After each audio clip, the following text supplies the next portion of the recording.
Hi, friends. Welcome back to the Booty Call, a podcast started by Roll for Booty, me, Billy King, and one of my closest friends ever, Aerin Monroe. How are you?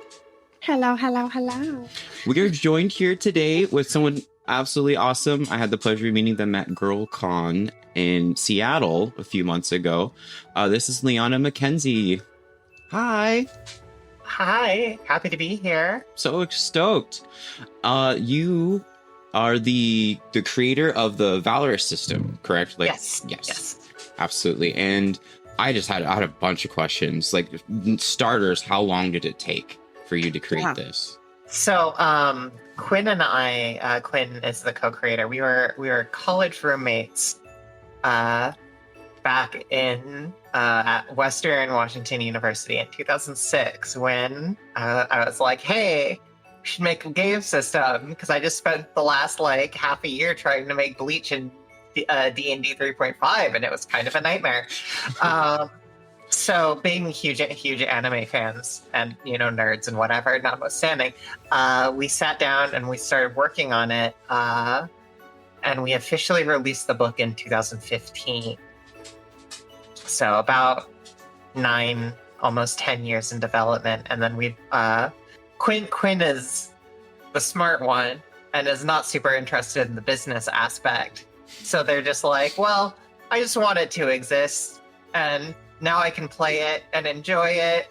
And then you can keep doing whatever you're doing, and maybe I'll help out, if I want to. And I'm like, great. I will commit to not having a lot of spare spending money for the rest of my life. Don't you love art? That's fine. So tell me about the manufacturing process, or I guess more like the publishing process. Like, it took you and your group of people to get it all written down. What was the next step after you had all the mechanical parts done and written? Like okay, we know how it works. What's step 2? So we started kind of demoing, testing Valor at SakuraCon pretty early in, I want to say 2007 or 2008. I should know this because my now wife came out to. Oh no, that was actually a few years after or maybe that was the first year. Actually, was it? Oh, geez. I'm getting old, and my memory and whatever of time has passed is not what it should be. Yeah. We are also old. Crazy. But so we came up with this demo thing, and we were kind of showing it off and testing it out. We got a lot of good reception, so we would continue to do that at every SakuraCon just to start to build at least what little buzz that I could locally. And we were running tests. We had the main system hammered out for pretty early into the development. So there was a lot of testing, tightening, and then raising funds and getting art, which we were kind of slowly putting together. We recruited local artists at SakuraCon. And then kind of in 2014, things kind of finally started coming together. Like the system was basically done. Or at least at a point where I'm like, I could keep trying to polish this, but I think I should just push this out the door. And I happened to reconnect with some friends, one of whom was like, yeah, I could probably do the layouts for you. That would be fine. So she put that together for me, did an amazing job. And we did a Kickstarter where it's like, hey, I've got this complete book. We've been putting art together since Quinn had been working for Amazon at the time. Got a huge salary right out of college, and they're like, "Well, I don't have anything else to spend this money on. Sure, here I'll have art budget." Yeah, nice. I love art budget, which I was putting in too as well, but I was not making nearly as much money as Quinn was at that time. But coming to Kickstarter with a full book, is a practice that me and Aerin were just talking about recently that is not done enough. Every Kickstarter we come up to has the aura of something. Yeah. and we Yeah. get super hyped to back it, and then they email you like, all right, cool, we're working on it now. I'm like, what the hell? No.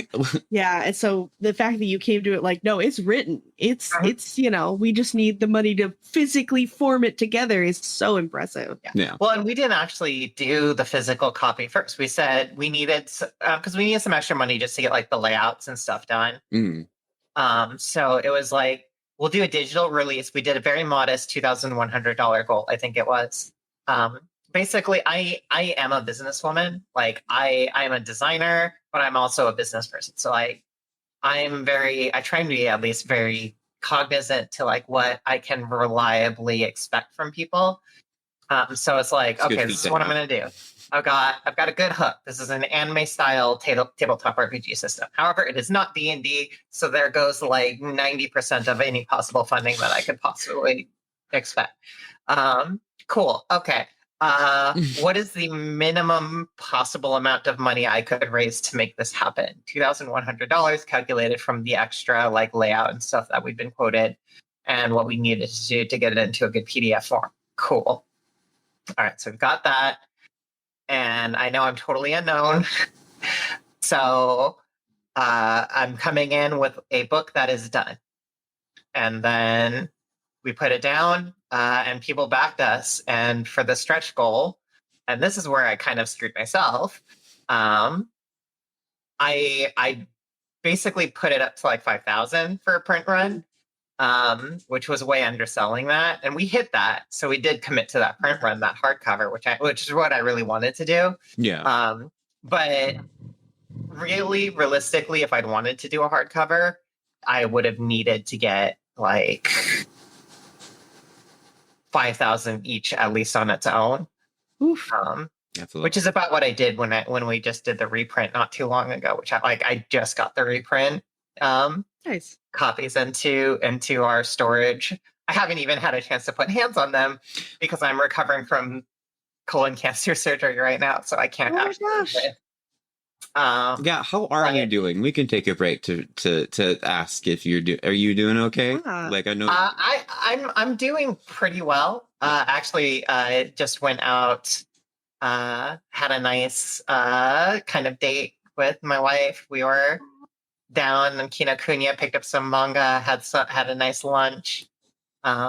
Got some baked goods afterwards for me, unfortunately, and only boba for her because she's also gluten intolerant. So that's so like I'm gonna have to, and I'm basically only using Twitter for this now because I don't like being on Twitter. But like I give cancer updates where it's like, well, chemo now, so that starts on the 6th, and it'll go for like 6 months. But hopefully after that, I will be cancer free. So optimistic, but it sucks. Absolutely. Yeah, absolutely. Yeah, nothing but good energy from us. You totally got this. Absolutely. Yeah, you got this. That. But yeah, so like I haven't actually put hands on my new books yet, which have our dead names updated. I really want to see my new book, but that's okay. We'll get there in a bit. You got. I'm not allowed to lift anything above 10 pounds, which the book boxes are considerably more than 10 for pounds. Sure. Oh, I imagine. Hardcovers, yeah, absolutely. Yeah, beefy. You should send me a photo when you get hands on them, and I'll post them on our stuff. Yeah, absolutely. But so yeah, we didn't raise as much as we needed, but we just basically made up the difference. Nice. It was a good success. And part of this was a stretch goal too, because like stretch goals on Kickstarter suck, if I'm being honest, and that you can't really conceive, like you need to put them out there to get people still excited, still hyped, still backing your project. Yeah. But usually you're undercutting yourself. Yeah. And you're not putting the actual full cost of what you need. So like I put another stretch goal on there of like getting a website up, which was another 2,000. And that was actually a bit more realistic. And that was kind of an aspirational, like if I don't get it for the website, that's fine. I can put it to the printing, which I know I have already underfunded myself on. And then we hit that stretch goal too. So then that money actually went to what it was for. And then we made up the rest of the difference kind of with our own self-funding, which is sort of how we've been running. Nice. What did you guys do for like marketing, the marketing aspect for that? So a lot of it has been kind of through social media. So we use Facebook, we've used Twitter. That's been a struggle. If I'm being completely honest, like I'm a marketing director, and social media marketing is an absolute nightmare. It's a lot, yeah. It's hard to break through the noise. So kind of the other leg of that is I'm just trying to get to conventions and sell the book, put it in people's hands, let them see it, let them flip through it. Well, I mean, Billy, you came up to our booth, you flipped through the book, and I bought it. I walked out with I told myself that I was done buying things, and then me and my husband walked away from their booth, and Austin just looked at me. He was like, you want the hardcover, right? I was like, well, yeah, of course I want the hardcover. I'm like, well, do you go fucking get it? And I run back, like, hold on. You take this cover? Oh, I know you were texting our D&D group that we play with, just being like, guys, I found this super cool thing, and it's all about anime, and we should totally play it. And because we have a few big anime fans like in our D&D group that were like, oh, that sounds amazing. Because I know Julian I was literally just with our friend Julian, who was like, hey, so what are you guys? I was like, Julian, it's this cool anime thing, and I think you would be totally about Julian would so be into it. More of a we know so many people who this would be right up their alley. In the beginning of Roll for Booty, I was going to start doing live games. Like we were going to do it on YouTube, and then TikTok reached out to me recently to do a different live stuff elsewhere, and then I got like really sick of like constantly seeing the same kind of live plays over and over, and then it's like Critical Role, which I love, but like I'm not going to ask anyone to watch like 3 hours of something, and then if you miss an episode, you're lost forever. And I was like, well, I know I'll have different segments with different people, and then I'll show them different systems, and so people can just get a taste, and then they can jump and go get it for themselves. Yeah, absolutely. Well, so many people are, I think, hungry for different tabletop experiences. I know, so, like for my husband, he only just recently got into actually like D&D 5e, but he's a big fan of a lot of these other systems that I think people like don't even know about. I mean, one of his favorite systems is Sentinels in the Multiverse, which is pretty niche unless like you. Oh, absolutely. We're a fan of the card game. And when I was working on building my character, there were definitely things that made me think about Sentinels, because the character building in your system lends itself to kind of really help you create your character if you don't necessarily have a concept. And I feel like that's something that they do really well too. And so I was literally like, honey, I think you would love this, just from like a character creation standpoint. And so I was like, no, seriously, come look at this. And he was like, this is really cool. So I think it's something that really crunchy tabletop people too are going to really be into, even if they're not huge anime fans. And that was a strategy too, because again, businesswoman. And I was this even before I started working properly in the corporate setting. I was always thinking about this. So when we designed Valor, kind of like my whole push for this is like, currently the only major system that people know about is Besum. I'm not a fan of Besum. Just being fully honest here. I've played it before. I don't feel like it's focused or coherent enough to really capture the feel that I want. And you can cut this out if you have to. I don't know if no, let him burn. Getting too raw here, but as a system, it didn't. I would rather hack the hell out of D&D 3.5 for anime, and to be clear, that was not an experience I especially enjoyed. Then use Besum for it. I just feel like for what I want to do with it, it does not work for me. So when we sat down to make Valor, we were like, okay, this system needs to be robust. Like, it needs to be able to appeal to the D&D player who is, let's face it, 90% of the tabletop RPG market are D&D players. That's just, be realistic here. So you need to be able to do that, which means it needs to have a certain level of crunch. It needs to be able to play in a way in which you would expect it to play in the D&D game. But it has to be anime within that context. Like, you gotta feel like you are able to make an anime character and express them in an anime fashion.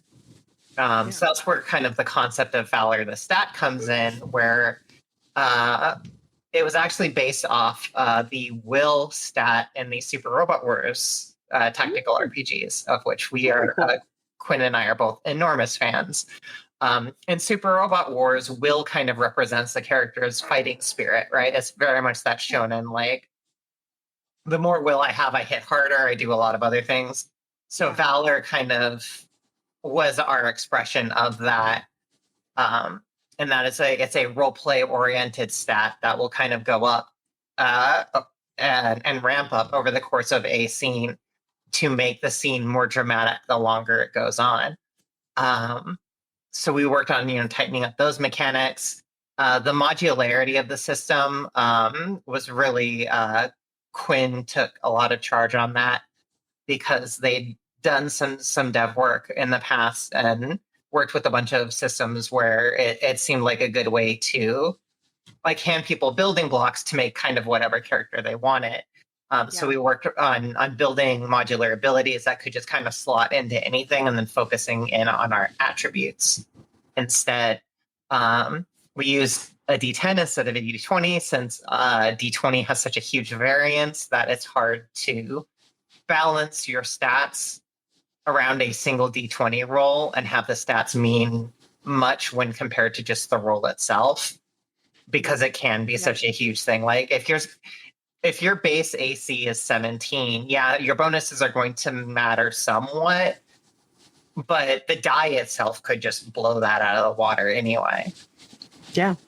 And then we made it an opposed roll system, because that felt better to us from an anime perspective, where I am rolling to defend myself.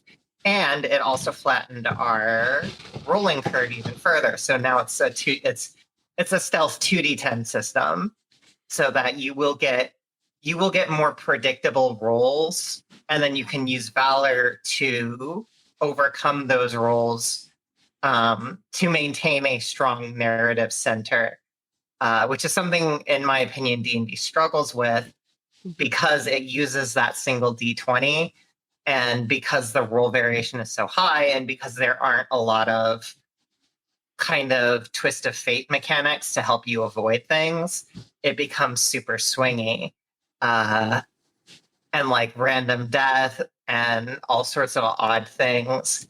It's why, in my opinion, D&D games can often, like, there's an old meme that goes around where it's like how all D&D games start, and it shows like the Lord of the Rings, the Fellowship, and then how all D&D campaigns end, and it shows Monty Python and the Holy Grail. Yeah.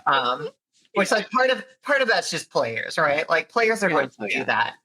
But in my opinion, D&D as a system kind of also fosters that. Mm-hmm. Because it's just so random and swingy, it's kind of hard to take seriously sometimes. I absolutely agree. The whole sucker save aspect that comes with everything, like, either you min-max to the point where everything's great, or you basically have the 50% chance of you are doing nothing, and then you get to sit in it until the next time it comes over.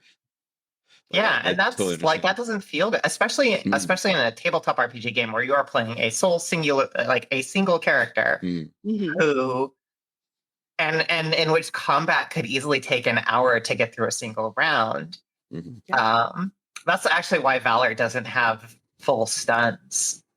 Our determination was, in Valor, a lot of our balance would be tied to our action economy, which we control very tightly. You can never get multiple attack actions, which are kind of the primary action, and you can never have it taken from you unless you get knocked down. Because in terms of general, like, game feel, if I have to wait an hour for my turn, and then I got stunned, so my turn is I sit there, I'm going to be playing different game on my phone. Don't ever play Aliens, the board game, the ttrpg. Don't ever play it. You will hate it. Yeah. It's that it's times a billion, dude.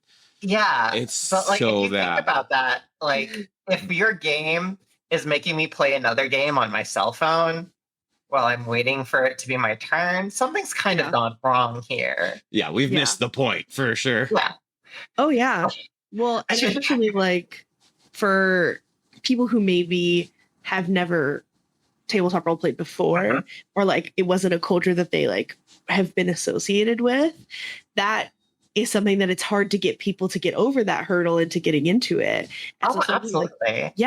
So something like your system is something that you can be like, hey, I know that you've thought about doing this, but I know that necessarily like something like D&D or Pathfinder or something like that, where you know, there's going to be long stretches of nothing isn't your deal. Hey, why don't we try and play this Valor system where you're constantly going to be doing something, you're constantly going to be engaged? Because for somebody who's not a tabletop role player, that's such a great aspect. Yeah, and that's the thing too. Like, I fully acknowledge that D&D owns like 90% of the market. For my dream is to make my business self-sufficient. Like, I would love to quit my day job and do this full time, but the tabletop market is like, basically you exist at either you exist by doing extra third-party dev work for wizards functionally, providing them labor that they take a cut out of to enhance their game, or you kind of exist on the margins and you gotta fight tooth and nail for every single scrap of attention that you get. So for me, my strategy is honestly a bit different in that I want to bring more people into the hobby, because I think the hobby has a much broader appeal than has traditionally been. And like, I credit where credit's due. D&D, especially with Critical Role and things like that, has been making tremendous strides towards becoming more progressive and more open. But there's still a long way to go. It is a corporation. You know, those things always take a long time, and are often done under some degree of duress. So you're going to have an old guard who is usually pretty resistant to that. D&D's done pretty well. I know a lot of people who work for D&D and work with D&D and Wizards. And I've honestly been impressed with some of the initiatives I've seen come out of them. Especially the last few years. Yeah. It's as a sole system, I don't think having D&D being the only game in town is particularly healthy for the scene. It's healthy for Wizards of the Coast and Hasbro.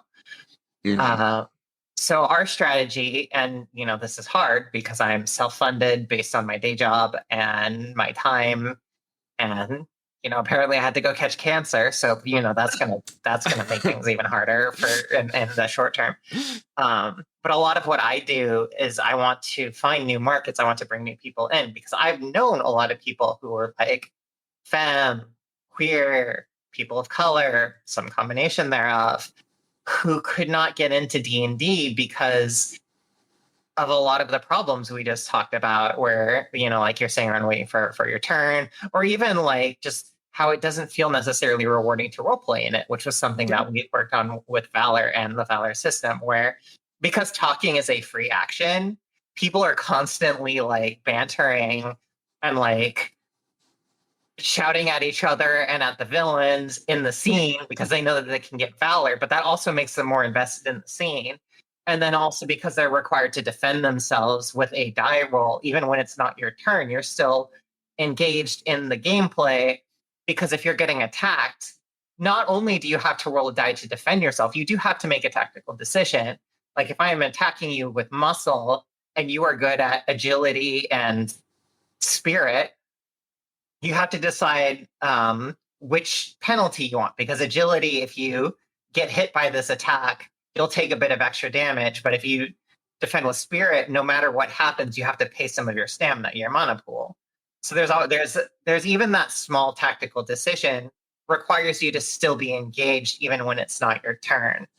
And honestly, we benefit a lot from not having any of that pre-established baggage. A lot of what you see in D&D is kind of an evolution of a game that was made in like the 70s. Yeah. When first edition came out. Yeah. I own the white box. Like we have a book that describes the 3 classes of mage, cleric, and fighting men. Fighting men. Plural. Yeah. Yeah. So like there's a lot of cultural and gameplay baggage that D&D has that can't necessarily divorce itself from. Gygax. And I'm not saying huge D&D can't do what it's problem. doing well. Obviously it is, but like D&D's doing well now because turns out there was a lot more money in it than they thought. So now they're spending all their resources to just grow like a money pit as big as they can. I mean, yeah, there are signs of this not necessarily as and that's the thing too, just from the business side, the people who have the data will never give it to us, the public. Like I've been doing, I was trying to do market research to potentially justify business loans to try and see if I could just make a go at it. Whoever's got that data is under lock and key. So I would expect Wizards obviously has the most up-to-date data on how profitable D&D as a system is and tabletop RPGs are in general. Yeah. Paizo's probably got a pretty good idea. And then some of the other fairly big players like White Wolf. Yep. Gosh, who makes Shadowrun? Remember. Can I see any of my Shadowrun books from here? Oh, you should be able to see all your Shadow books from that too. Hold on. Yeah. I can't. No, because they're like all the way in the back, but my husband would know because that's his favorite system. So he literally 4 seconds before we started recording came out and was like, look at these cool dice I got. I watched the Cyberpunk show. I think I want to run Shadowrun again, and then wandered off. So and it's published by FASA Fantasy Productions and Catalyst Game Labs. And I don't know if that's like chronological or what. Yeah, but, I don't know. Let me pull up their wiki. Point being, do I have my bet is that it was FASA, then Fantasy Productions, now it's Catalyst. Okay, so yeah, Catalyst would be it. Yeah. I read that right on the Wikipedia page. Then I am proud of myself. Yeah. Yeah. So like they might know. Yeah. Possibly some of the larger like Magpie might have a decent data since they have the Avatar license for their Powered by the Apocalypse, but that data is not really publicly available. It's very hard to find. The fact that Wizards had the thought that they could go to a video game like live service model tells me that they don't feel like they're making enough money off of the D&D brand.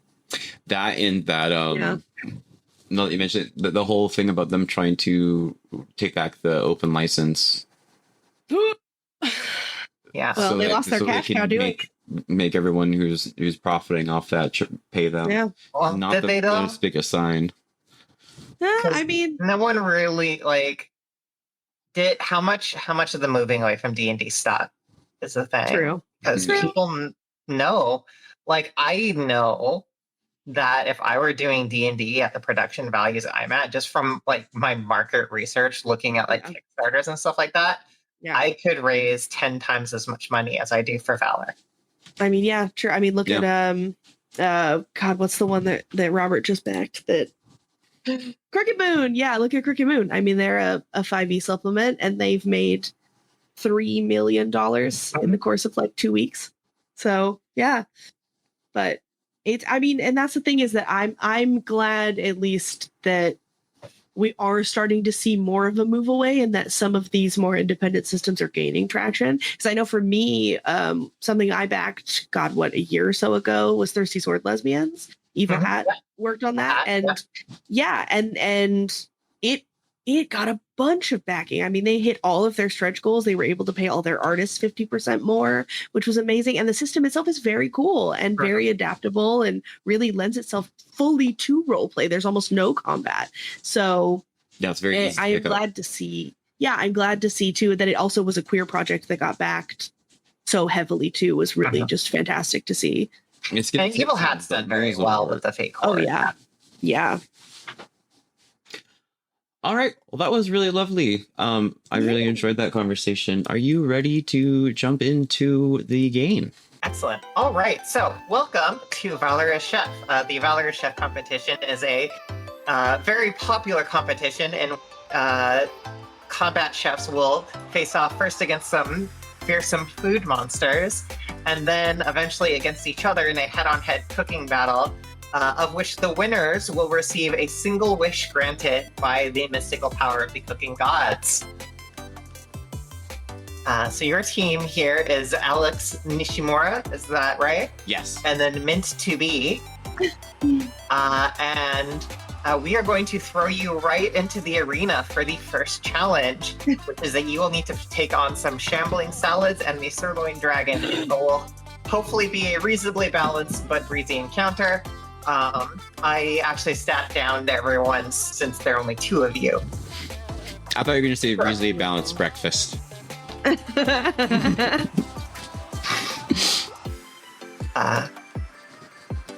think we're actually cooking dinner today, but balanced breakfast would be wonderful. Because Alex has a higher initiative modifier than the sirloin dragon, he will be the first to go. So you have 3 actions. Move action, which lets you move your movement. Attack action, which lets you use a attack ability, or you can trade it for a move or a support action. And then a support action, which is your supportive abilities, so like special skills, any non-attack techniques like buffs, debuffs, healing, all of that is a support action. Or you could also use a half move to move half your movement rounded up. We always round up in Valor because bigger numbers are exciting. So Alex, what would you like to do? Well, first of all, bigger numbers are exciting is a perfect t-shirt with enough brand recognition to get anywhere. Absolutely. Definitely write that one down. That's beautiful. Write that down just to make sure I get my cut too. Yeah. Alex is first going to monologue.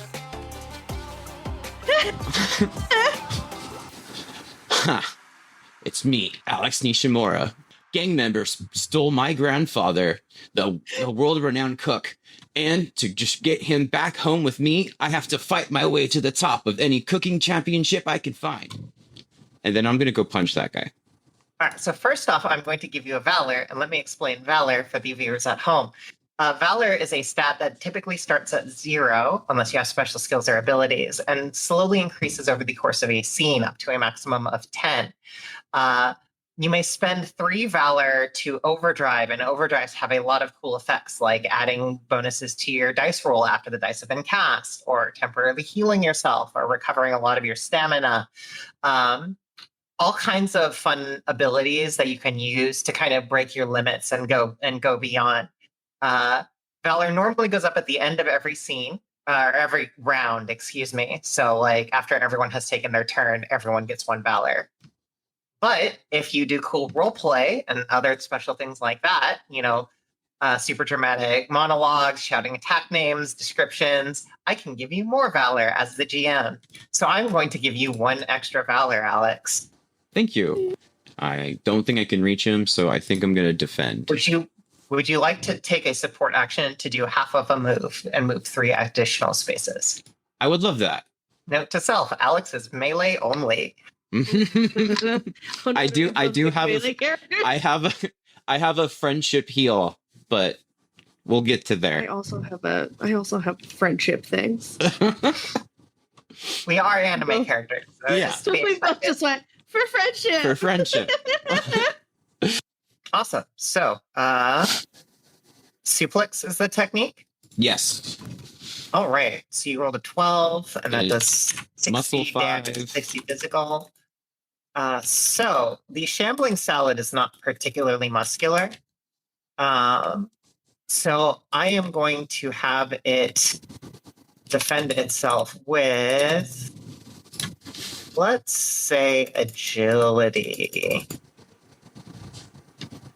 Did I just suplex a big head of lettuce? Pretty much, yeah. Like, you know how like in D&D you've got a shambling mound? This is a shambling salad. So I said it's going to try and dodge out of the way. And it will do so successfully as the giant clump of lettuce, croutons, and held together by some Mystic Soul Ranch moves nimbly out of the way of your attempt to grab it. And that is all of your actions. So I'm afraid that is your entire turn. Okie doke. Oh no. Which means it's the dragon's turn. Yay. So the dragon is going to lumber on over here. Oh no. And seeing a tasty morsel here, it is going to tailspin. This is a whirlwind, so it hits everyone around it who will not hit the shambling salad. So I'm attacking you with muscle. I rolled a 14.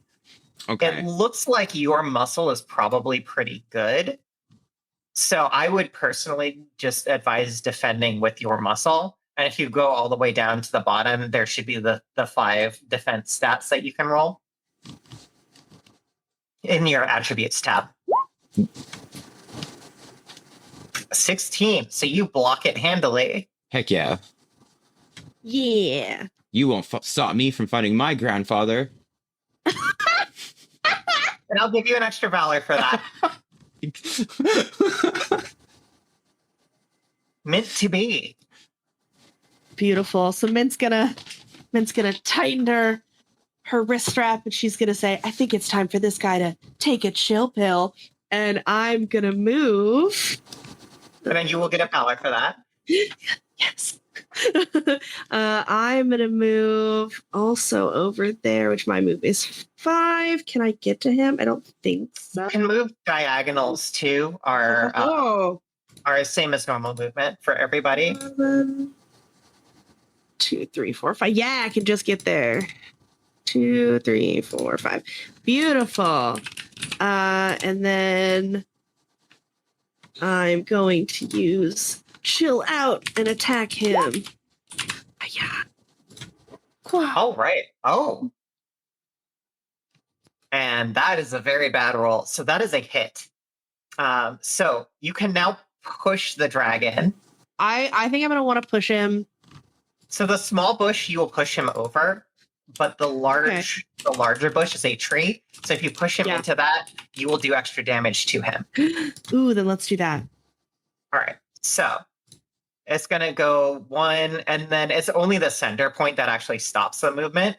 So does that look to be about right? Yeah, that works for me. Now, you additionally, because this is a cool technique, you put reposition on it. So after you finish moving him, you can now throw him. So you grab him, you push him into the tree, and then you toss him. You also have throw on this ability, which means that if you toss him into someone, you can roll an attack against them to hit them too. So where would you like to throw him? I'm going to throw him into that salad all up on my buddy. And All Mitt's right. Mitt's going to be like, no one attacks my friends and gets away with it.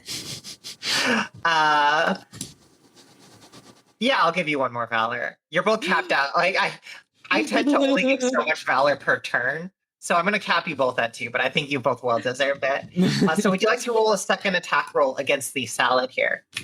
Oh, yes. How do I do that? Just go ahead and hit that use technique button again. Perfect. Yeah. So that's a 12. Let's see if the shambling salad can dodge this. It cannot. Take that, salad. So that was 1, 2, 3, 4 spaces.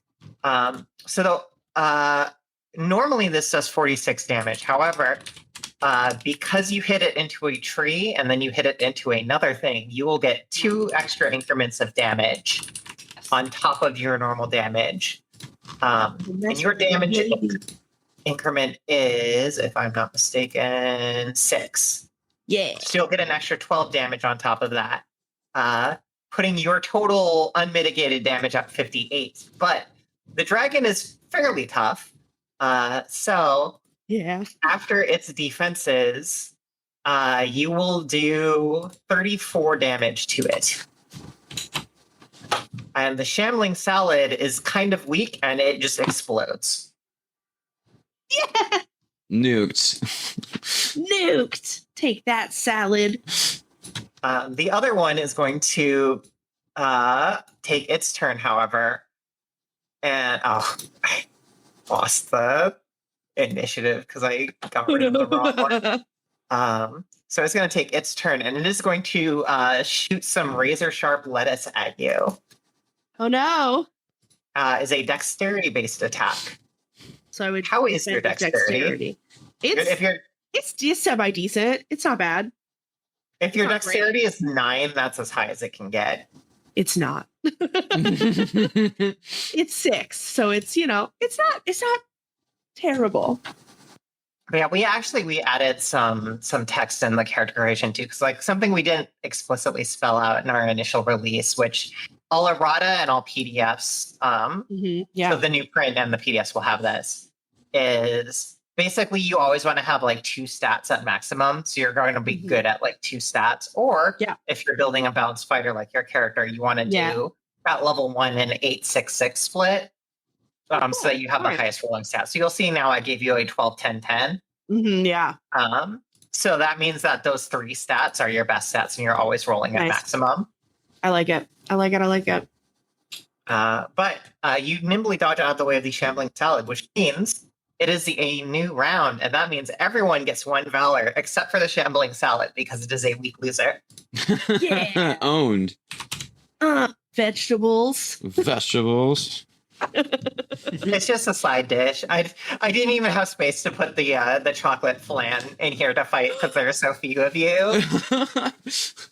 You should have totally just like you could see the art on the sides about everything set up. You should totally. I will say the art, all of the art you guys have is amazing. It was thank you. An absolute joy, honestly. It's what made me want the hard copy. Like, it's absolutely gorgeous. And honestly, I would thought it was so funny if you just like totally TPK'd us at like second round. I wouldn't be surprised. Welcome to Valor, motherfucker.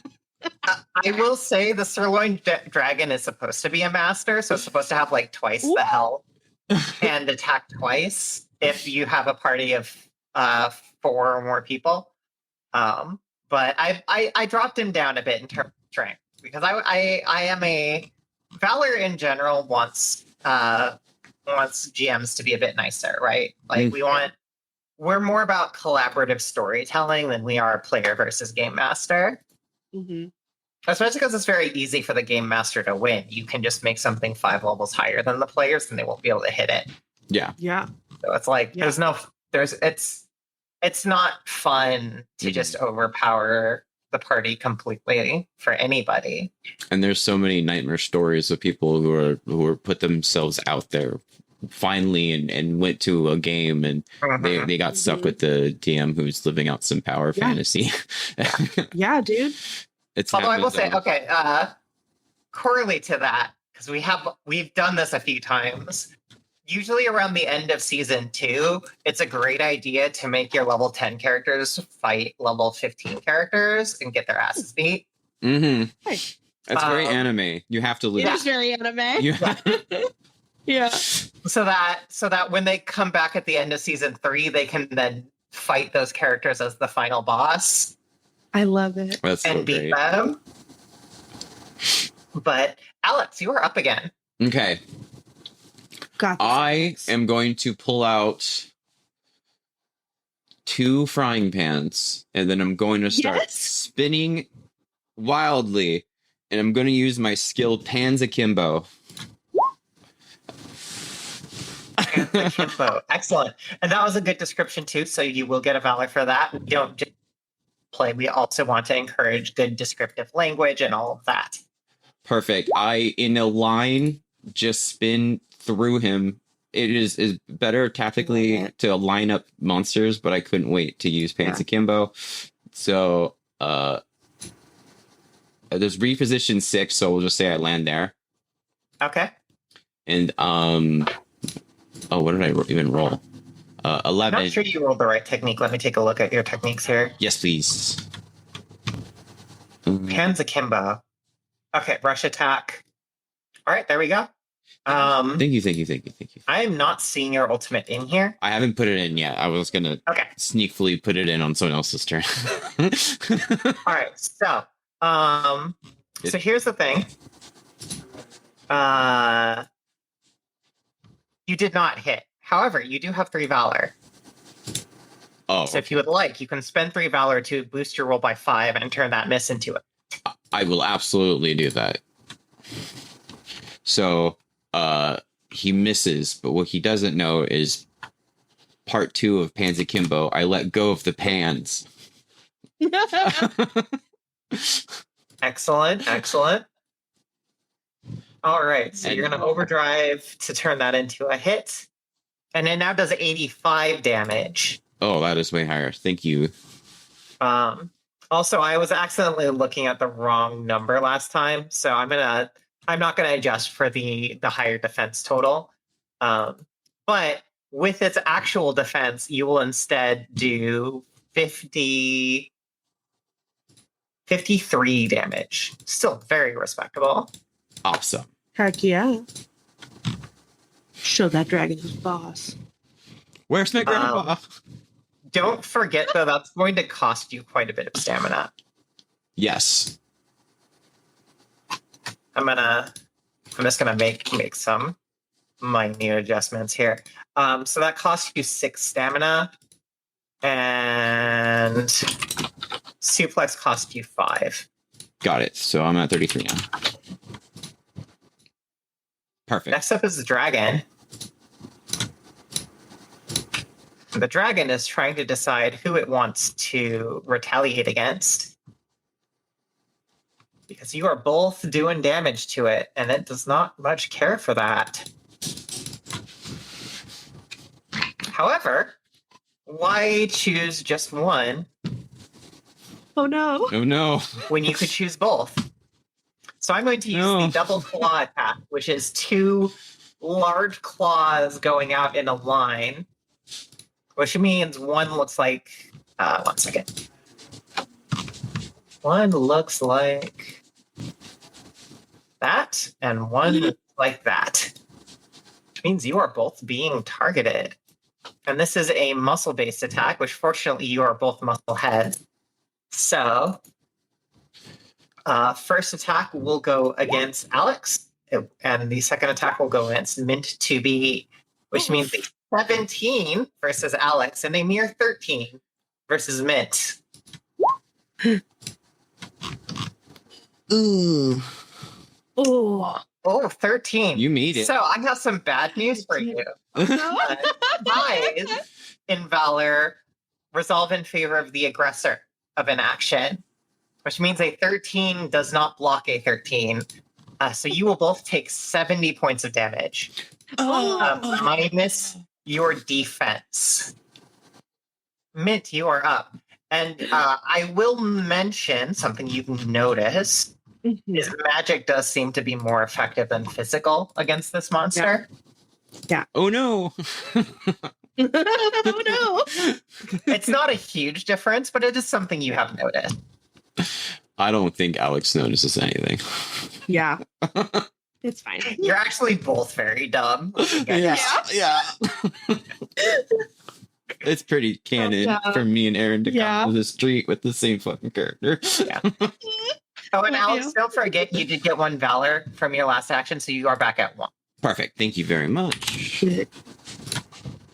All right. So I am going to move up on this dragon, and I'm going to tell him to take a chill pill. It's time to play dirty, and I'm going to use the chill.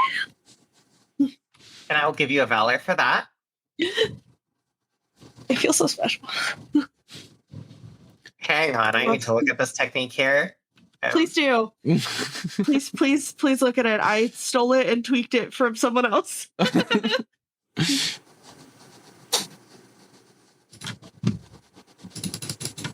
Malevolent entity.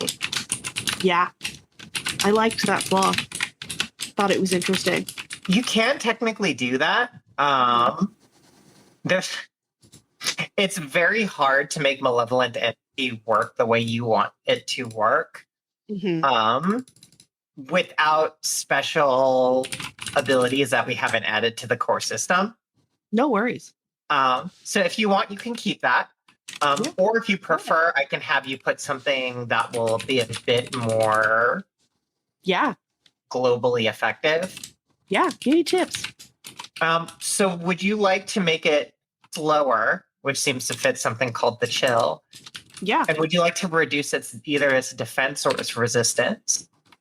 Let's lower its resistance.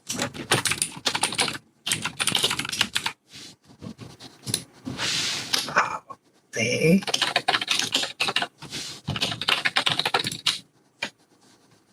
I love it. Oh, actually. This is the benefit of playing with the person who created it. I could not be more grateful. Yeah. I'm like, yes, make me cooler. Normally I would like to do a set for this kind of things. I would sit down, I would walk through your party and everything. Like if you guys wanted to run, for example, like if you were hoping to stream Valor, which I hope you do because I love it when fun people stream my system. Absolutely. I would happily come in and be like, okay, here's the stuff you can do and help everyone make their character just so that you can get the concept just right. Absolutely. Awesome. So actually, based on this technique, I have enough to have it reduce both defense and resistance. Yeah. And movement speed. Yeah. Then you messed up. So in terms of damage, the damage won't be super high this time. You will do, so you did 51 damage, so minus its defense, it is 27 damage to the Sirloin Dragon. However, it now has a reduced defense and resistance, so it'll take 4 additional damage per hit. And I will put a little symbol on here to remember that. And its movement speed is reduced by 1, so it can only 3 spaces instead of 4. And did you have a support action that you wanted to use in? That's a good question. Let's see, support. What can I do support-wise? Go to the right screen, self. I don't know that you've got any types of support. I don't think I have a ton of support stuff.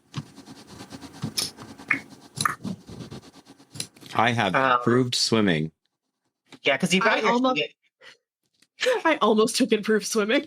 There's a skill in season 2 that was X-ray vision, and I got so excited. I was like, I have to have unnecessary X-ray vision. So you have a healing ability, but you could use it when you've been taken down to critical health. So what you could do if you wanted is you could take a half move, or you could just end your turn. I'll just have my turn. I think I'll just have my turn.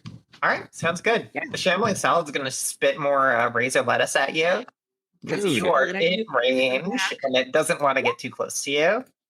So this one's a dexterity attack. All right. Dexterity. Hiya. Oh, that is a hit, I'm afraid. So that is going to be 52 damage minus your defense. I'm going to have to heal you with friendship. Oh, no. I love this so much. I'm having a lot of fun. Yeah.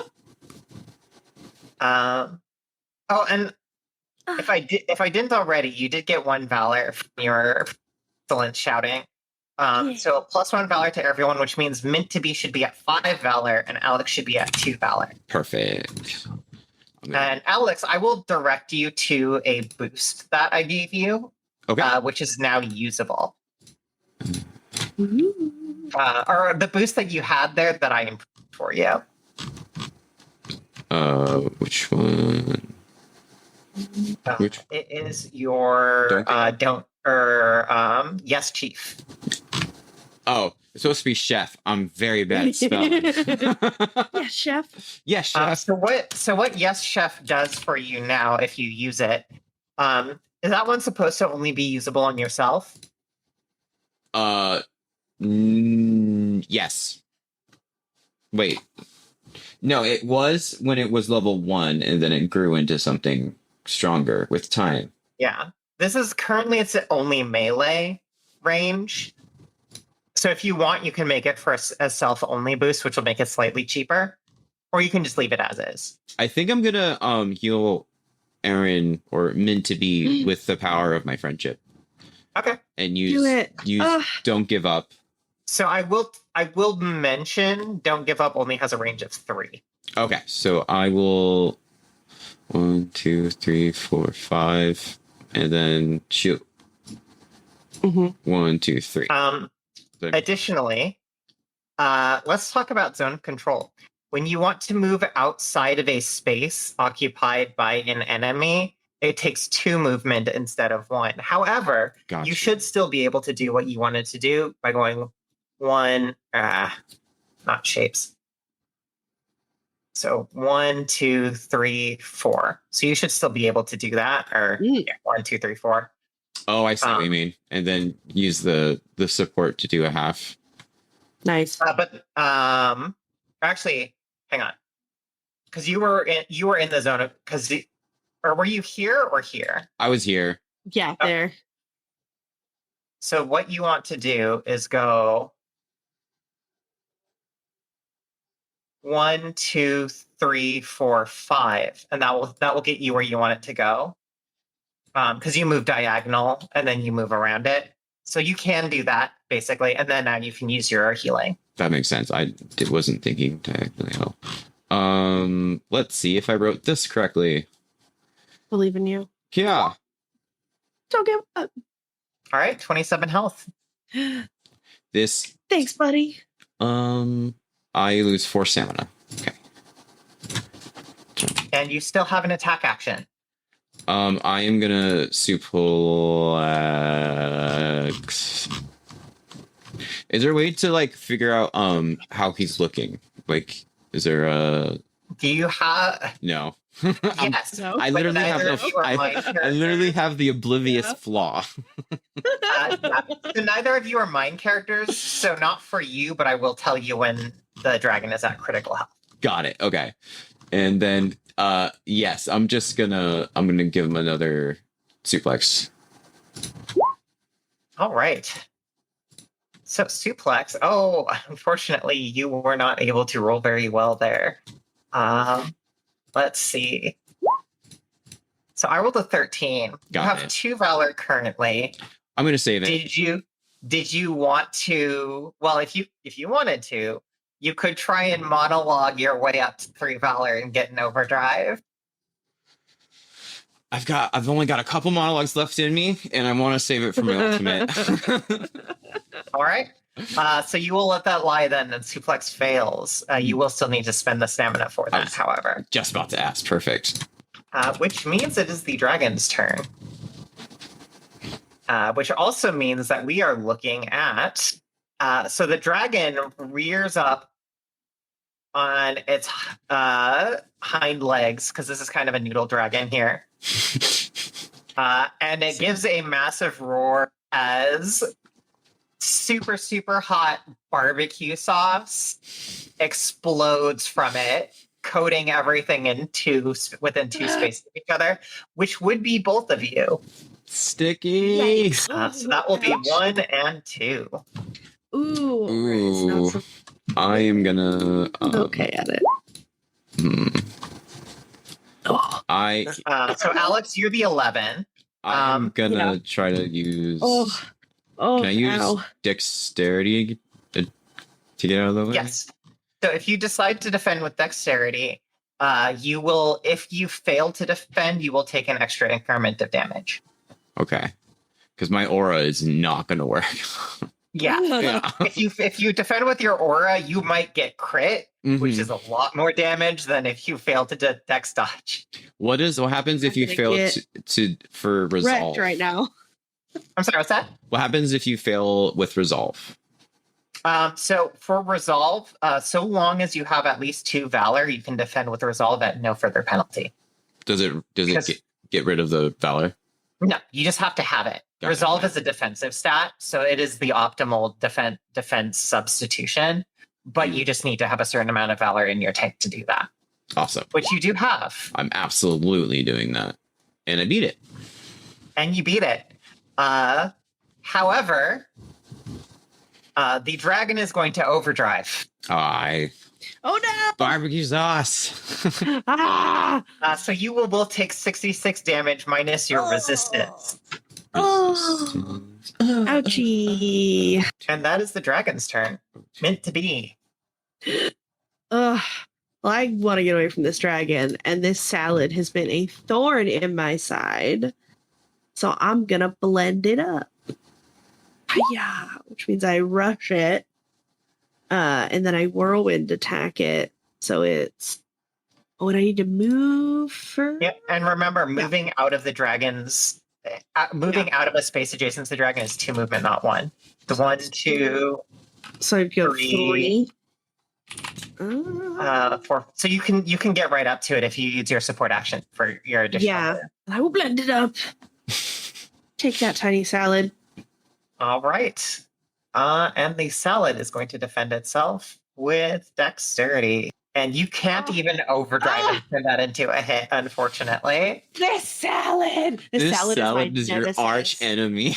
Yeah. I will give you a +1 valor for screams, which brings you up to 6 valor. Of course. And the salad is going to snicker and disengage a bit more. This salad, I just glare at it. You can totally abandon the dragon in me to go fight the salad. I understand. Yeah, You have priorities. You dragon need to messed me up, and this salad. You need to take this salad out. The salad has it out for me. Go ahead and defend with dexterity if you would. Oh no!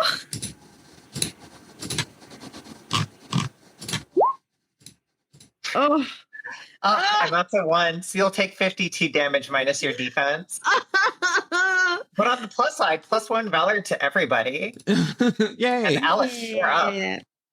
You just lost 66 minus your resistance from the barbecue burst. Oh, so okay, that's the same then. Cool. And if you've already calculated that, then you're good to go. Perfect. I am gonna have to overdrive. I want this dragon done. Yeah, and you don't have to overdrive until the dice are cast. Do you have your ultimate? Oh, not overdrive. I mean, I'm gonna use my ultimate. Okay. So with 2 skillets in hand, I get down in like a horse stance and then flex as hard as I can. Air explodes out of me for no reason as all of the grass on the ground pushes down with the breeze, and I look up and I just scream, "Give me back my grandpa!" And then I explode with, "Give me back my grandpa." A description I wrote was, "Limits have been broken, lines have been crossed. I need to see my pop-pop." All right. So, you need to move through him to do that, which you can do. That's no problem. Cool. I gave you one valor for your scream, but then you immediately lose that due to having to spend 1 valor to do this. Thank you. Let me defend. That is a hit. Yes. I was so worried with the 11. I was like, like all of that into whiff would be so fucking fun. Oh, I know. So, did you want to throw him at a tree? I would love for him to be thrown at a tree in the opposite direction that I am. Yes. So you smash him into a tree with your reposition 5, which means you get an additional increment of damage, which is 6 for you. So 110 damage minus defense, which is, the defense is debuffed too. So 110, 82 damage to the dragon. Oh yeah. And it is now at critical health. So stoked. I'm so glad I got to use my grandpa abilities. Me too. I'm proud of you. I hope he finds them. I hope he does too. He's obviously very important to him and his family. Yeah. Oh. So the dragon is going to draw itself up again as it inhales deeply before launching its ultimate technique right back at you. I deserve it. So I am going to use the ultimate barbecue breath. Oh. This is a huge, like, You know I'm gonna what? use the ultimate barbecue breath starting on its face. So 1, 2, 3, 4, 5, 6, 7, 8, 9. Oh, so close. Hateful. Hey. So I'm actually gonna do it like this. So I hit Alex. Yeah, that totally makes sense. That was so fun. I almost got both of you in there, but It's not so quite. funny. You're However, Ooh. Oh my god! oh, that was an excellent roll. Ooh. As a GM, my dice hate you. As a DM, I'll never roll well. Yeah. I'm gonna Yes, use please. resolve. Yes, please roll to defend yourself. So the good news is you did not get crit. Very good news, but I can't. The bad news is I'm overdriving to crit you. Perfect. So the dragon is going to do to you. Let's see here. So 108 plus its attack stat on top of that takes that up to 144 damage minus your Resistance. yes. Got it. Which I don't believe your resistance is good. No. Yeah. Yes. You are definitely. I am definitely critical. Meant to be. Oh no. Oh god, what do I want to do? You're hurt. Dragon's up on me. Oh no. Oh no. You can actually push the dragon into the salad. I might do that actually. You have a whirlwind. You could try to spin them both. I do. I have both. I have a whirlwind, but it has a cooldown, and I just used it, so I can't use it again, right? Yeah. Yeah, but I think I can. Ooh, but it's a ramming attack. So would I need to move to use it? My chill out. You know what? We're gonna do it. We're gonna do it. All right. So I'm gonna spend 3 move to back up 2. And then I'm going to use chill. You don't actually need a running start. You can just do it right next to them and just start pushing them right away. Oh, awesome. Then I'm going to do that. I'm going to tell him to chill out with his hot barbecue breath. Oh, you rolled hella good. I did. Oh, wow. Yeah, that is a very good roll. Yeah. That is a hit. Did you want to push him into the salad? Yeah. Oh, I'm chucking him into that salad. Okay. Eat that Exactly. salad. Mm. You're going to drag him here and then go ahead and roll once more against the salad. Did it go through? Yes, it did. And the salad is going to defend with dexterity. And that is a hit. As does the attacker. So, here's the move. So here's my question. Yeah. Did you want to stop keeping the dragon away from your ally? Or did you want to keep going, pushing the dragon further from your ally, who is only melee, so he can only attack at close range? Yeah. Yes. And he can heal himself. Or did you want to just stop your movement and use your full reposition to throw the dragon back at your ally so he can get well-earned revenge? Oh, yeah. Let's do that. Let's throw do it it. right in revenge range. We're going in. All right, so the salad's going to explode. Yeah. Eat And the that dragon salad. will go 1, 2, 3, 4. End credits play. Anime's theme song goes. A little tear streams down my cheek as I've defeated my nemesis. And I will give you 1 Valor for that. Valor is use it or lose it, by the way, after every scene. Just something to keep in mind. If you wanted, you could blow 6 Valor right now and turn that into a crit. Oh, let's do it. Yeah, you should totally do it. Let's do it. So yeah, so now you're back down to 1 because you were at 7. Yeah, let's do it. So for critical hits, what you will do is you will add your stats attack stat on top of it. Cool. So since that is a strength-based attack, that would be 34. And you got an increment on top of it. So you did 60 damage plus 34 is 98 on that critical hit. Dang. That dragon. 70 to the dragon. And it ain't looking. Nobody hurts my friends. Friendship. Chip. Light. It's meant to be have an ultimate. I don't know. No, we did not. You did not get a chance. No, I don't think I got a chance. Yeah, You did. That's okay. You outdamaged my ultimate, so it's fine. It's fine.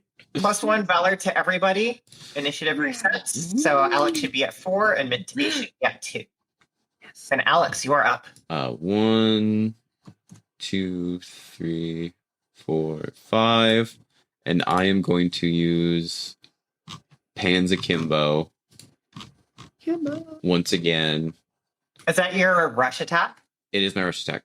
So what you're gonna need to do is you're going to need to adjust 3 spaces with your support action first. Oh, okay. So 1, 2, 3. Yeah. Finish him. I would move diagonally so you're 1 closer because you cannot end your turn on its space. Because you started right here, right? Yeah. So I would go here. And then what you need to do, because you have to run through it, but you can't end your space on it. So you go 1, 2, 3, 4, and then like 5. Okay. So you have to move through it. I see you. I see what you mean. All right, cool. Let's do that. And let's Excellent. And go ahead and roll it. Man, It's a 12. terrible. Come on. Yes. That's a 9. That's a hit. Grandpa. And as you spiral through with a bunch of pans, you beat it solidly on the head, and it. Yeah. So congratulations, you have now secured your ingredient plus some extra flan that they've got in the kitchen that we didn't get to. So let's say we move on to the cooking battle. So this is how this works. You have because we're a small party, I'm just gonna take the dessert out entirely. Okay. Since we didn't fight the flan anyway. So you have 2 dishes, and you'll have 4 rounds to cook your dish. You will be up against 2 rival chefs, and they will also need to cook their dishes up. The highest overall score of both dishes is going to be the winner. Normally, it would be best 2 out of 3, but since we're a smaller party, we're just going to go with raw numerical value for both. So the dishes, the higher you raise them, the harder it will become to raise them. So just keep that in mind as you want to balance that out. Additionally, this is an anything goes kitchen battle, so you may sabotage your opponent if you so desire. You will still gain valor during this scene, but you will only have a single action, but you kind of explain a lot more within that action. Depending on the quality of your description, I may give you bonuses or penalties to what you're doing, just based on kind of how your proposed methodology would be appropriate to what you're trying to do. But you, as I said, you can still gain valor. So like shouting hot-bloodedly will still get you valor, and that's kind of its own thing. So if I could get you both to re-roll initiative, and I'll just the initiative myself. Okie doke. Oh, so. Oh no. Need to reselect my token. Your token's not here, so. I know. It yelled at me. It was like, it's no valid token. You still rolled a 19. I know. You're... And now I'm like, what am I cooking? Oh my God. Immediate anxiety. I know you want dinner. Kyle's like, please feed me. I'm dying. That definitely tracks for cats. Yeah. Yeah, and chihuahuas. He's right, yeah. You were the one who had the dog. Yeah. I know. No, Yeah, we have. Just put my whole hand in his mouth. Oh. He just went like okay. All right. So, mint to be. You may start us off. So you have 4 targets. You can target your main dish or your side dish to improve them, or you can target the enemy's main or side dish to destroy them. Minimum is 1, so there's not really any sabotage you can do at this point. Okay. This is round 1 of 4. Okay. I think I want to target my side dish first. Okay. So what you doing? Do? I don't know. Can I just? I mean, I can pick any side dish. Yeah. Yeah. The shambling salad. It was the ingredients that you. Yeah. I know. Trying to think of. I think I'm gonna make because I am mint to be. I think I'm gonna make a fresh mint and goat cheese salad using that chopped up salad. All right. So I'm going to give you a +2 bonus for your methodology, relying on your name. Make me think that you're good at this. Additionally, because you used a reposition attack on a shambling salad, I will give you a +1 to all rolls to impact the side dish for the entirety of the scene, because you unlocked a special requirement. Oh. So then what do I go roll? ahead and roll?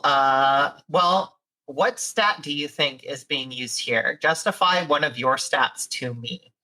I'm going to say it's probably like agility, dexterity. There's a lot of chopping. Okay. Going on. I will accept that. Please roll dexterity, and then you can add 3 to that. Perfect. Yeah. Ooh, 15.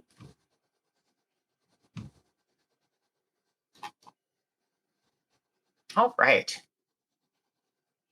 So that will increase your side dish's quality by 1. Yes. Also, fun thing to keep in mind. Challenge scenes have critical success or failure on increments of 5, not 10. Mm-hmm. So good rolls can stack up much faster. Nice. The furtive chef, however, while you are doing this, is going to suddenly vanish from the workstation before descending on you with knives out at your back. How are you defending yourself? Oh no! And this is a dexterity-based attack that they're trying to launch on you. I guess I will just come back with dexterity. Try and juke out of the way. Okay, so you're just going to try and dodge? Yeah. All right. Go ahead and defend yourself with dexterity. And because this is still side dish related, I will still give you your +1. Yes.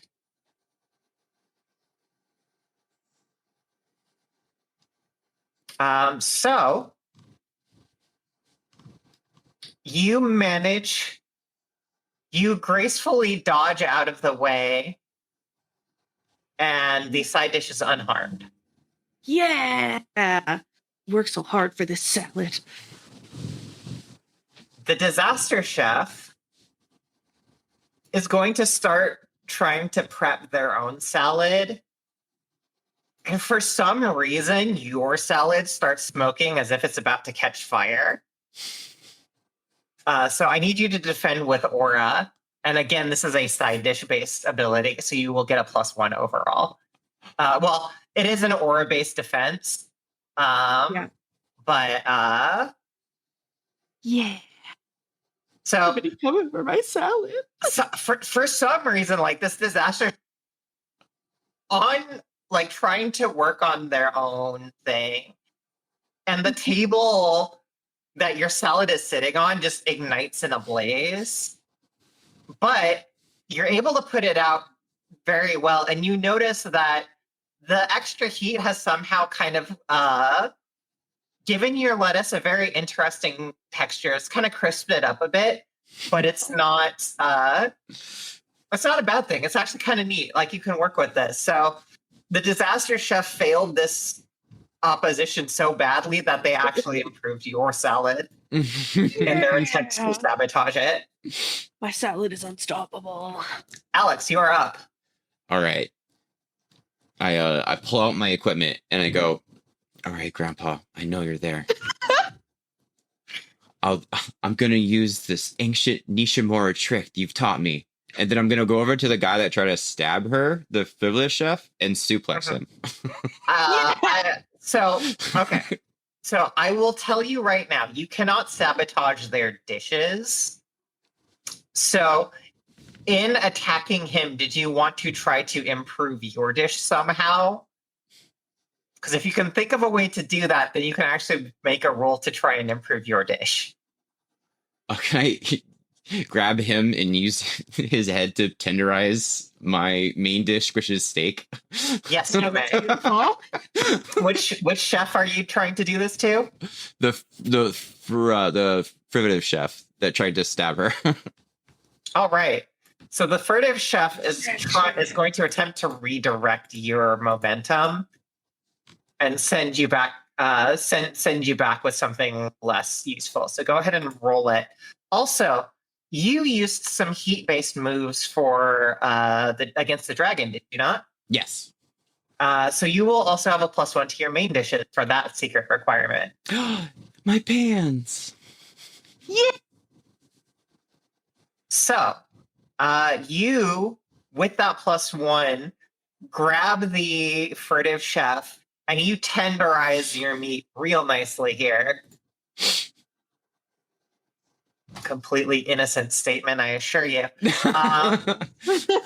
And you do such a good job thanks to that extra +1 bonus, which brought you just to the critical limit, that you raised the meter by 2. Awesome. Nice. And that is the end of round 1. I will give +1 valor to everyone, and also Alex, grandfather. Meant to be. Okay. All right. I think I'm gonna take a little bit. Oh no! Wait, they haven't made any dishes yet, have they? Okay, then you know what? I'm gonna focus on me. I'm gonna start on my main dish. It's pretty complicated. I'm gonna take what I have of that sirloin dragon and make a beef Wellington. All right. All right. Are you doing anything special to do that? I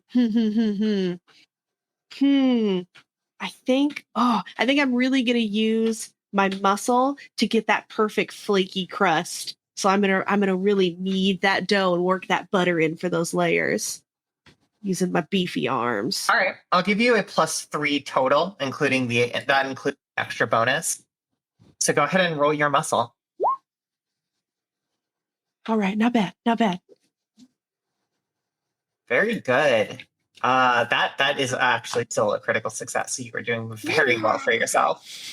So the main dish goes up to 5. The main dish will now be harder to, just because it's coming together so well. The furtive chef is going to just try and get their side dish going. Just bored.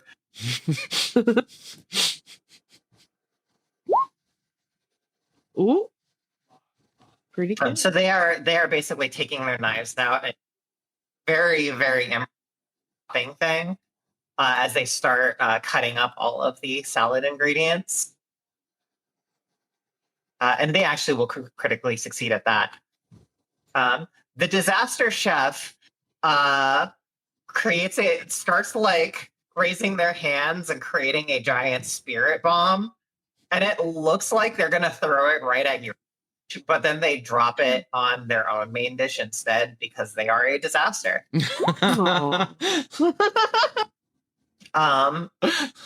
It is actually enough to raise up their main dish by 1. Wow.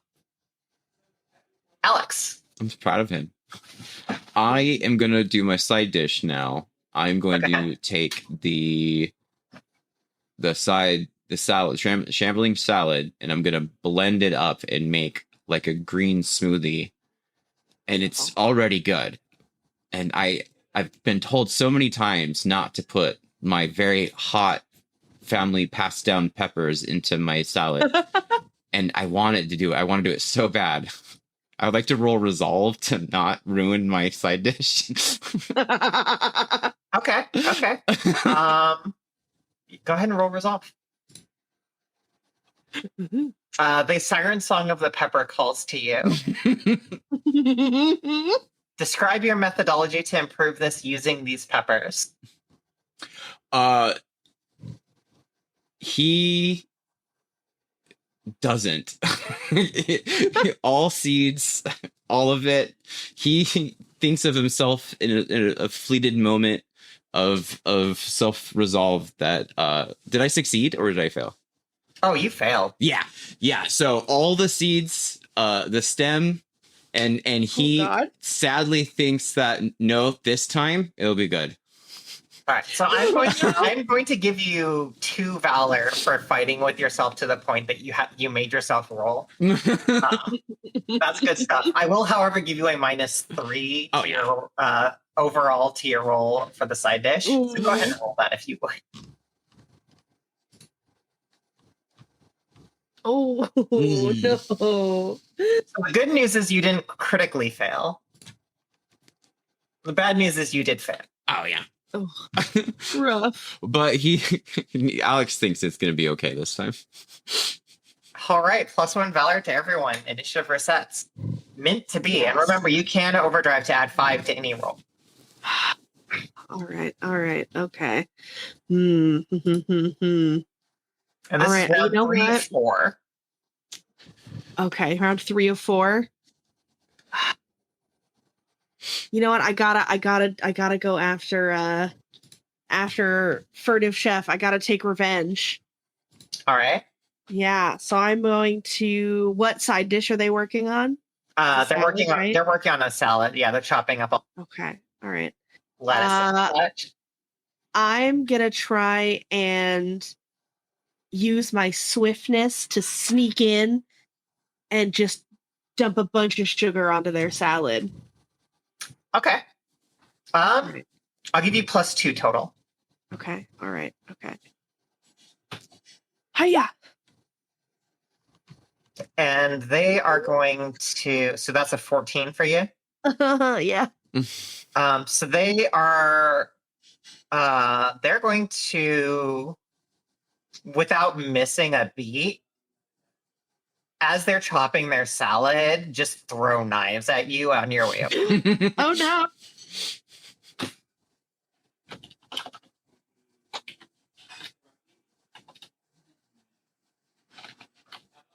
I'm just gonna roll it with the bonus. Oh, that sucks. Yeah, they miss you, and you dump sugar in their side dish. Yeah.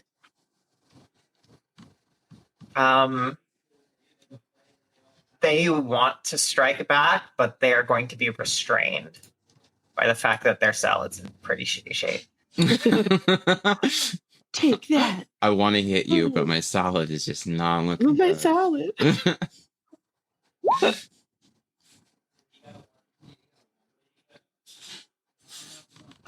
So they are going to take their now sugared salad, and they're going to suddenly they're cutting up like fruits and like pineapple, sweet fruits. So they're making this a sweeter salad now. So they're trying to blend that in. And that will be a critical success for them. Oh, dastardly.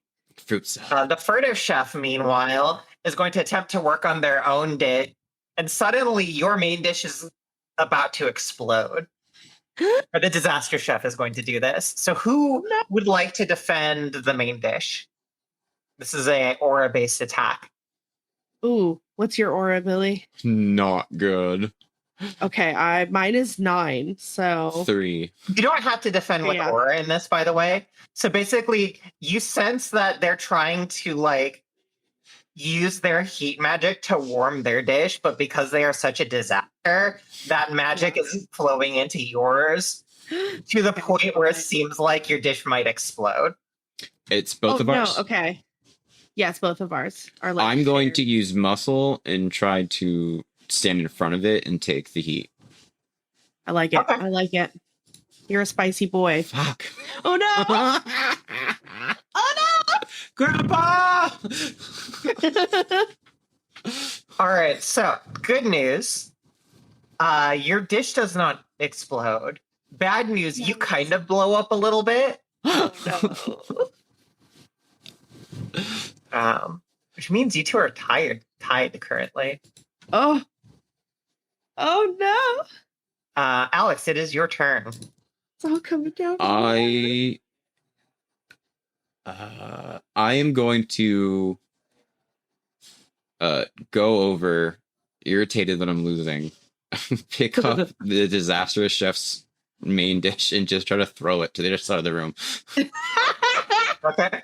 So I will mention, if you critically succeed in this by, say, using an overdrive thing, the main dish can only be brought down to 1. The side dish is more vulnerable because it's higher.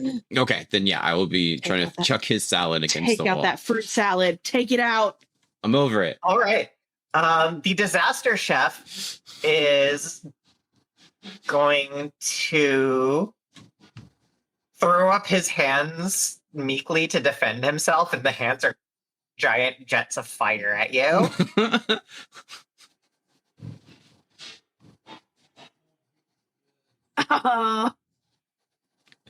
So with your bonus,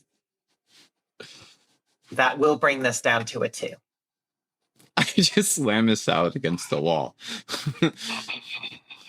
So you are currently winning. And I look at him and I just go, "You don't understand. This is important. I can't find him."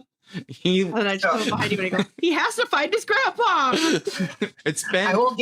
I will give both of you 1 extra valor, and then an additional valor for the end of the round. Remember, use it or lose it. Yeah. Yeah. Final round. Let's go. Meant to be. All right.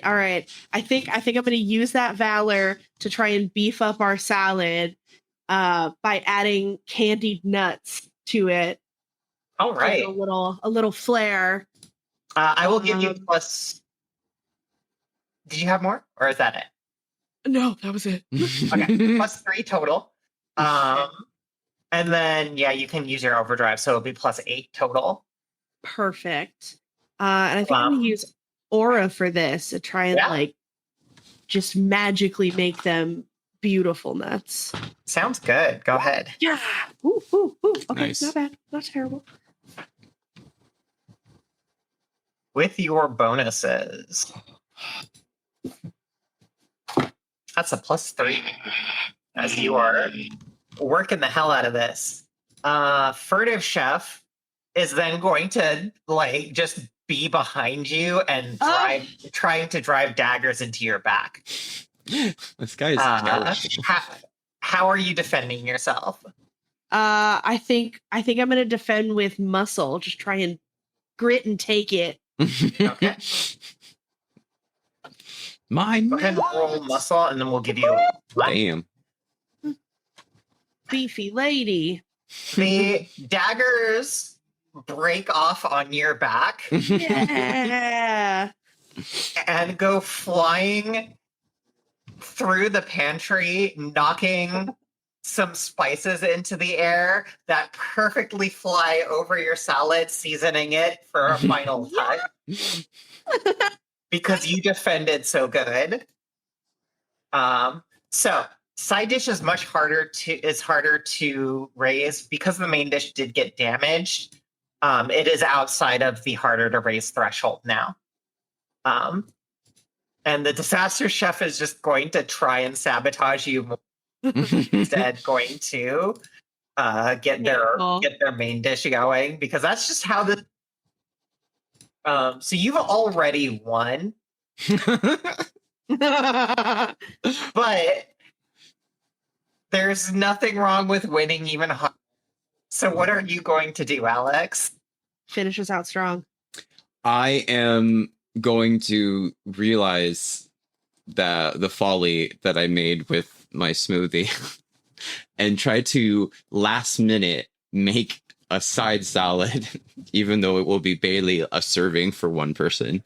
And he's just gonna frantically chop as fast as he can to hopefully use dexterity to pull up something. I'll give you plus 2 total, and you have 6 valor. I am 100% going to be overdriving this. So you're gonna double overdrive, so that's a plus 12 total. Go ahead and roll it. I'm gonna need all of it. Oh shit! Finish them. Grandpa salad. Definitely got eggs in it. Yeah. Yeah, that is enough. You cap it out. Magical. So, for the judging, the main dishes are okay. They're you get some swears at you for it being undercooked, whatever. Your side dish, however, brings the judge to tears, whereas their side dish is spat out on the floor. So that means you win. What are your characters wishing for? Oh no. Alex, go ahead, because I think we know what you're doing. Yeah. We'll give Mint to be a chance to think about this. Thank you. I wish that I know if my grandpa is safe.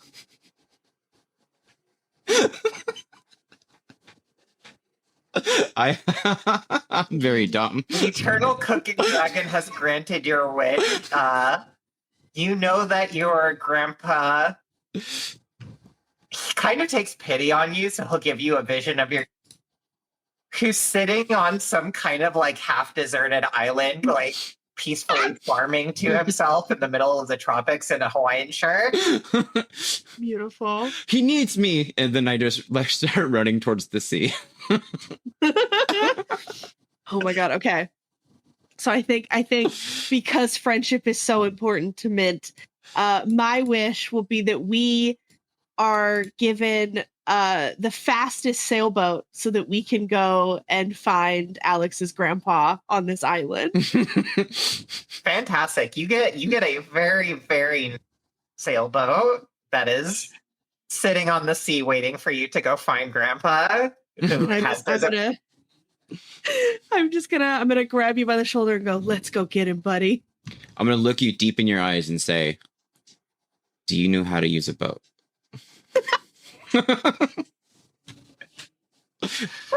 I think that's where the episode. No more dialogue. That's where the episode ends. That's magical. But yeah, so that is Valor. Obviously, that is a sillier one shot that we tend to run to show off the system. I've been running this for many years. It remains one of our most popular one shots. But what did you think? I hope you enjoyed it. I had so much fun. So much fun. That was a lot of fun.